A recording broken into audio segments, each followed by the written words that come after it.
한반도에 새겨진 십자가의 길. 오늘의 한국교회는 수많은 신앙 선배의 헌신과 순교의 터 위에 세워져 있습니다. 일제와 분단이란 시대의 비극 속에서도 자기에게 주어진 십자가를 묵묵히 지고 주님을 따랐던 순교자들의 삶은 하나님에 대한 충절, 이웃과 민족에 대한 사랑 그 자체였습니다. 이 시간을 통해 그들이 따라간 십자가의 길을 묵상해 봅니다. 그리고 부유하고 안락한 이 시대에 우리의 나갈 길을 묻는 시간을 가져봅니다. 조선 사회의 유일한 복된 소식을 전하고 살다 간 사람 손정도. 손정도는 평안북도 강서군에서 유교적 명성을 가진 손목령 집안의 장남으로 태어났습니다. 당시 관습대로 17세까지 한학을 공부한 그는 23세가 되던 1904년 관리 등용 시험을 보러 평양으로 길을 떠났습니다.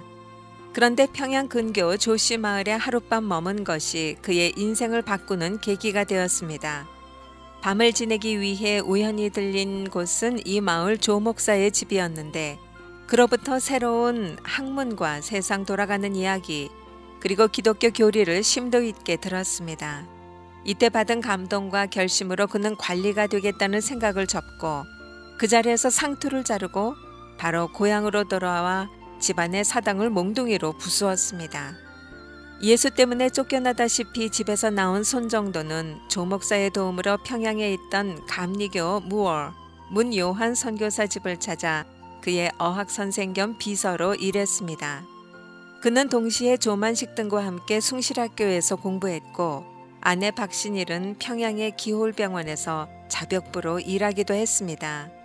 하대로부터 시작해 1907년 초에 일어난 평양 대부흥운동은 손정도에게 적지 않은 영향을 미쳤고 그는 목회자의 삶을 결심하게 되었습니다. 손정도는 무어가 담임하던 평양 남산현교회에서 첫 목회를 시작해서 평안남도 진남포와 삼화구역에서 사역했습니다. 1910년 천국 선교사로 파송받은 그는 중국어를 배우기 위해 북경으로 갔습니다. 그리고 이곳에서 1907년 결성된 신민회의 핵심 인물인 조성환을 만나 안창호동과 함께 민족운동과 해외 공작에 참여하게 되었습니다.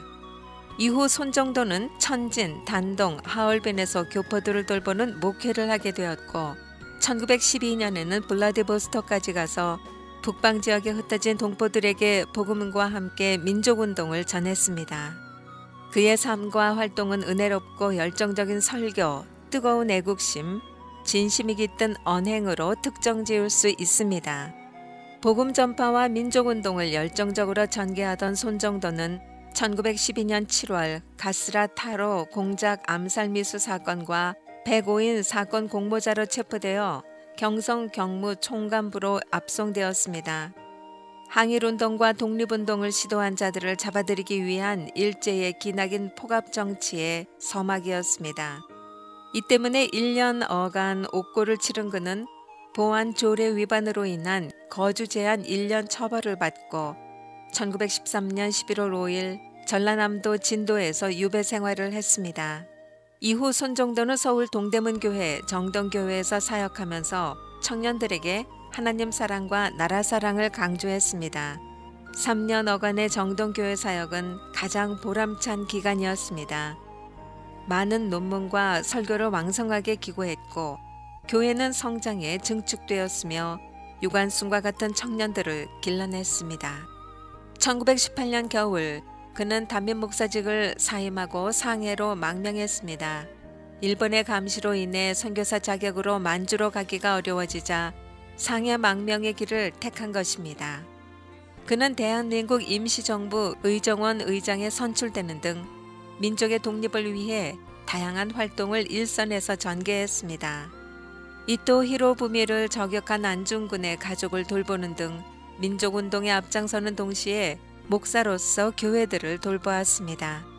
상해 활동을 정리한 손정도 목사는 1924년 길림 지역 목사로 파송되어 이곳에서 일생을 마쳤습니다.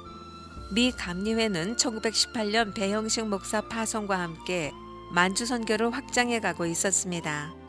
손정도는 고향 땅을 팔아 가져온 돈으로 오갈 곳 없는 동포들에게 삶의 터전을 마련해 주었고 길림 기독교회를 중심으로 동포들과 함께 농사를 지으면서 사도행전에 나오는 이상촌을 건립하고자 애썼습니다. 물론 이것이 독립정신을 심는 일과 깊은 관계를 맺고 있는 것은 말할 필요가 없었습니다. 그의 이상촌 건립 작업은 결국 실패로 끝났지만 그러한 시도와 몸부림은 나라를 잃은 교포들에게 희망을 주었습니다. 평생 나라와 동포를 사랑하고 민족과 독립을 외친 손정도는 일제의 고문 후유증으로 1931년 만주의 추위 가운데서 가족의 간호 한 번 제대로 받지 못하고 소천했습니다. 손정도의 아들 손원일은 한국의 해군을 창설한 제독으로 해군의 아버지로 불렸습니다. 손원일을 수식하는 전형적인 단어가 손정도 목사의 아들일 정도로 한국 사회는 목사 손정도에게 경의를 표해왔습니다.